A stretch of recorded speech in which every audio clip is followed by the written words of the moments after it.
মানুষ কই যায় রে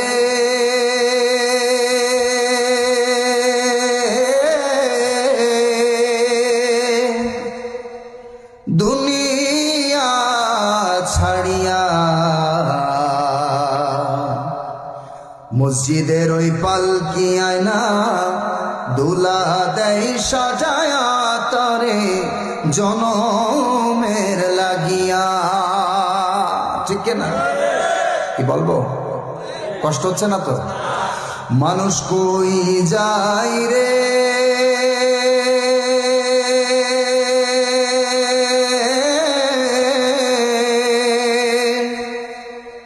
দুনিয়া ছাড়িয়া, মসজিদের ওই পালকি আয়না দুলা দেয় সাজায়া তরে জনমের লাগিয়া। ঠিক কিনা বলেন? এই বাড়ির লাগিয়া কত করলা মারামারি, মামলা মুকদ্দমা করে খোয়াইলা রে কড়ি। এই বাড়ির লাগিয়া কত করলা মারামারি, মামলা মুকদ্দমা করে খোয়াইলা রে কড়ি। আজকে তুমি যাবে চলে,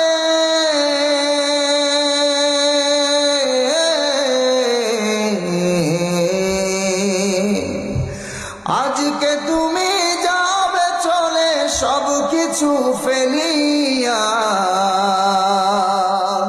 মসজিদের ওই পালকি আয়না দুলা দেয় সাজায়া তারে জনমের লাগিয়া। মসজিদের ওই পালকি আয়না দুলা দেয় সাজায়া তারে জনমের লাগিয়া। ঠিক না? ছেলে মেয়ে নববধূর প্রেমেতে মজিয়া, নামাজ রোজা সব খোয়াইলাম দুনিয়ায় আসিয়া। ঠিক না? ছেলে মেয়ে নববধূর প্রেমেতে মজিয়া, নামাজ রোজা সব খোয়াইলাম দুনিয়ায় আসিয়া। হায়রে সেই ছেলেরাই গোসল দিবে,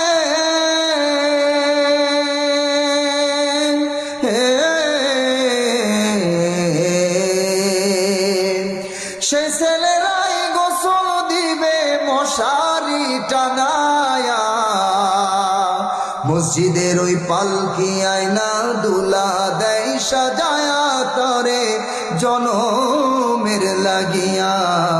মসজিদের ওই পালকি আয়না দুলা দেয় সাজায়া তরে জনমের লাগিয়া। মানুষ কই যায় রে দুনিয়া ছাড়িয়া, মসজিদের ওই পালকি আয়না দুলা দেয় সাজায়া তরে জনমের লাগিয়া। বলেন মারহাবা। কষ্ট হচ্ছে না তো? আলোচনা চলবে? আগ্রহী আছেন তো? তাহলে বলতেছিলাম যে ইসলাম মানলে পুরোপুরি মানতে হবে। অর্ডার করেছেন কে? আসতে বলবেন না কে? আল্লাহ তাআলা অর্ডার করেছেন। রেফারেন্স কি? আল্লাহ রাব্বুল আলামিন বলেন, আফাতুমিনুনা বিবাদিল কিতাবি ওয়া তাকফুরুনা বিবাদ। জোরে বলেন আল্লাহু আকবার। তোমরা কিতাবের কিছু অংশ মানবে আর কিছু অংশ মানবে না, তা হবে না। পরিপূর্ণরূপে তোমাদেরকে ইসলামকে মানতে হবে। যদি না মানো তাহলে দুনিয়ার জিন্দেগিতে লাঞ্ছিত হবে। অহুয়া ফিল আখিরাতি মিনাল খাসিরিন, আখিরাতের জিন্দেগিতে খসরানদের, ক্ষতিগ্রস্তদের অন্তর্ভুক্ত হয়ে যাবে। আল্লাহ রাব্বুল আলামিন অন্য এক জায়গায় বলেন, ইয়া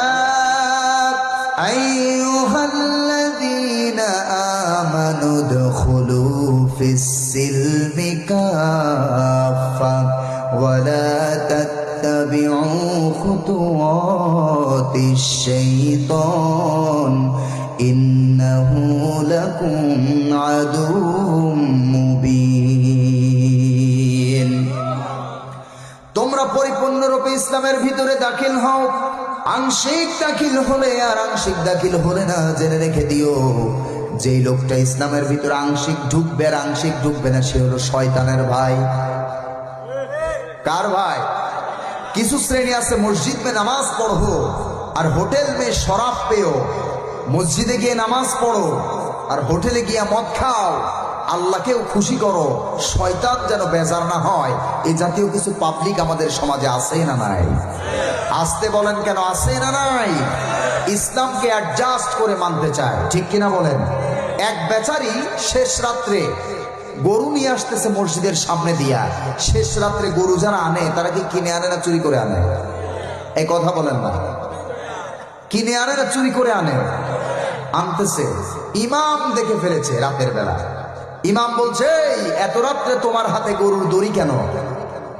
তখন উনি বলছেন, হুজুর আসতে বলেন, আমিও তো আপনার মুসল্লি। আমিও কি?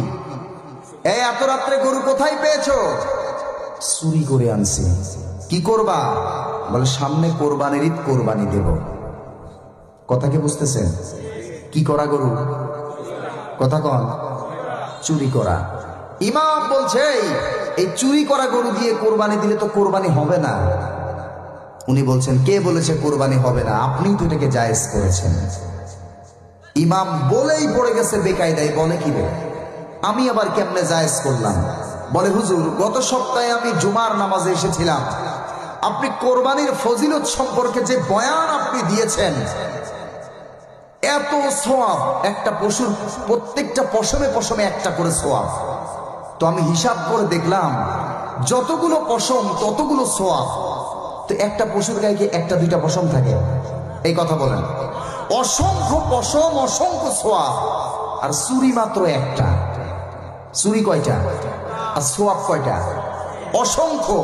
তো আমি হিসাব করে দেখলাম, যদি আমার সওয়াব নাও হয়, চুরি করার গুনাহ আর কোরবানের সওয়াব প্লাস মাইনাসে মাইনাস, মাঝখান দিয়ে আমার গোশত খাওয়া বোনাস। কথা কি বুঝতেছেন? এই জাতীয় হিসাব কষে, এই জাতীয় চিন্তা করে আল্লাহর নিকটতম গোলাম হওয়া যাবে? আসতে বলবেন না, হওয়া যাবে?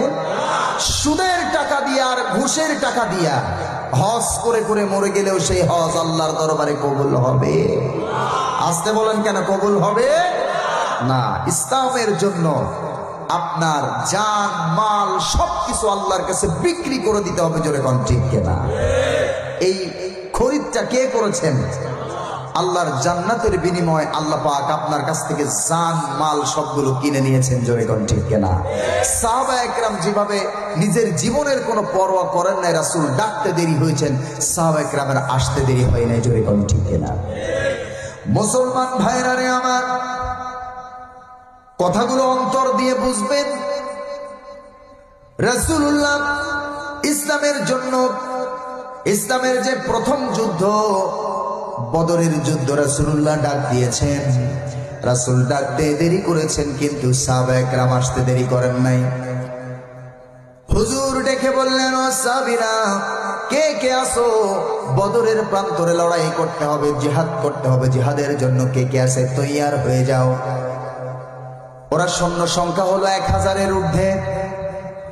রাসূলুল্লাহর এই ঘোষণা শুনে 313 জন সাহাবী দাঁড়ায় গেল। ইয়া রাসূলুল্লাহ, আপনার সঙ্গে আমরা জিহাদের ময়দানে যাব এবং নিজের জীবনকে বাজি রেখে আমরা জিহাদের জন্য লড়ব। আল্লাহু আকবার বলেন। রাসূলুল্লাহ সাহাবায়ে কেরামকে নিয়ে রওনা দিবেন।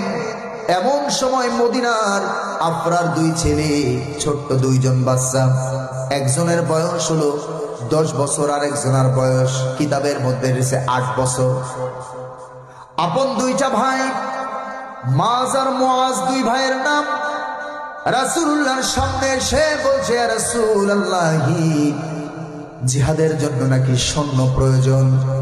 আমরা 2টা ভাই মদিনা থেকে এসেছি জিহাদের জন্য, আপনার সঙ্গে আমরা জিহাদে যাব, আমাদের পারমিশন দেন।